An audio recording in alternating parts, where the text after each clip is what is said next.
You just got to be able to make adjustments throughout the game.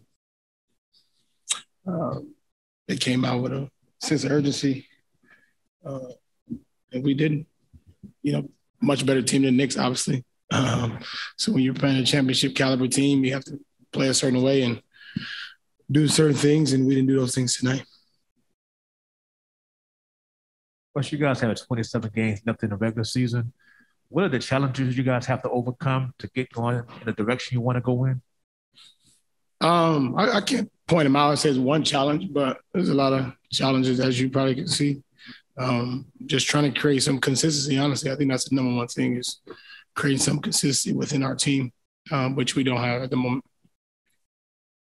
Russ, it's second straight game that you've received boos after, the turnover. Is that a hard experience for you? I mean, this is home for you, and coming back was a special thing. Is that a hard thing for you to absorb in any way? Sign of respect. Sign of respect. I don't. My mindset and how I think about this game and what I'm able to do for this game is not predicated on boos.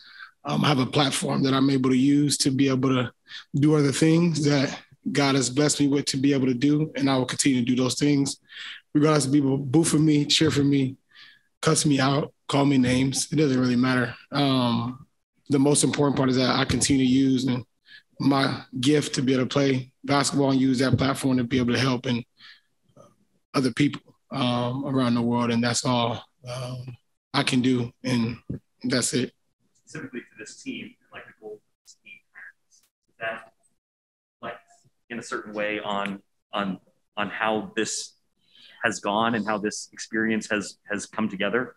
Yeah, I mean, as it pertains to the team, the team is not getting booed. So you asked about, for me, that's all I can respond about myself and what I'm able to do to be able to mentally stay in the right place, enjoy being home, enjoy having the opportunity to be able to see my kids, take them to school every morning, see my family, mom and dad, and my close friends every day. And I don't take that part for granted. Basketball is a short time of your life.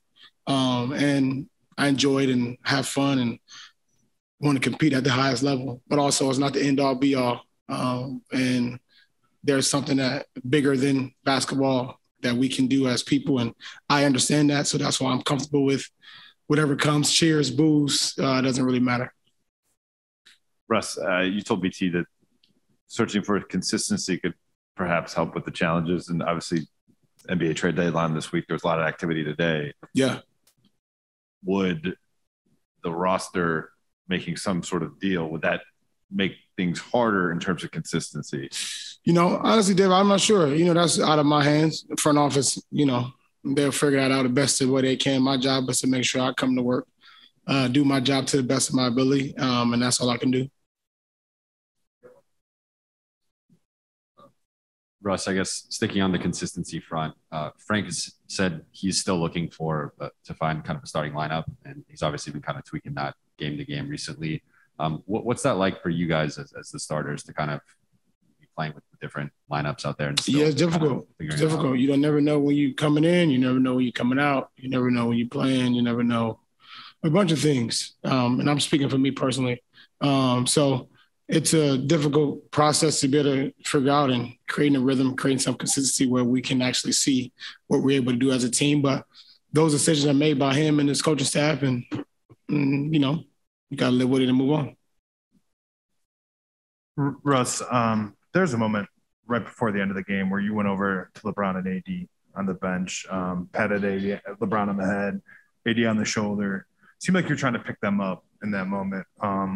Can you kind of take me through what was going on? Just give them encouragement. Just keep their head up, keep playing. Tough night.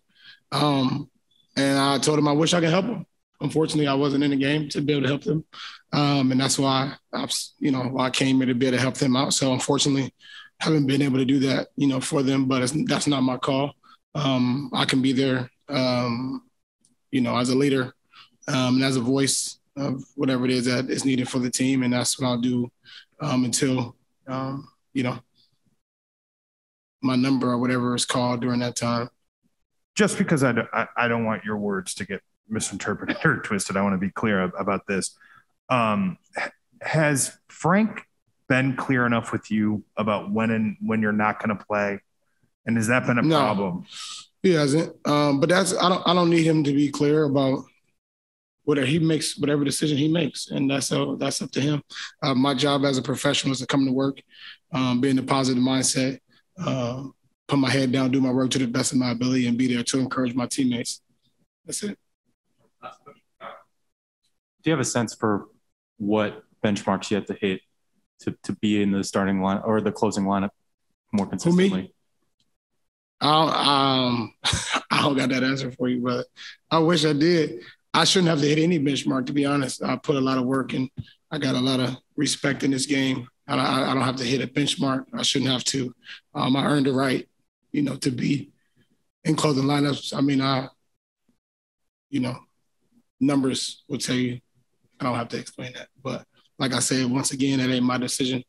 That's his decision that he and the staff think is best for the game. And unfortunately, just got to go with it and figure it out the best way I can and be there for my teammates as much as I can and make sure I come into work and do my job as a professional.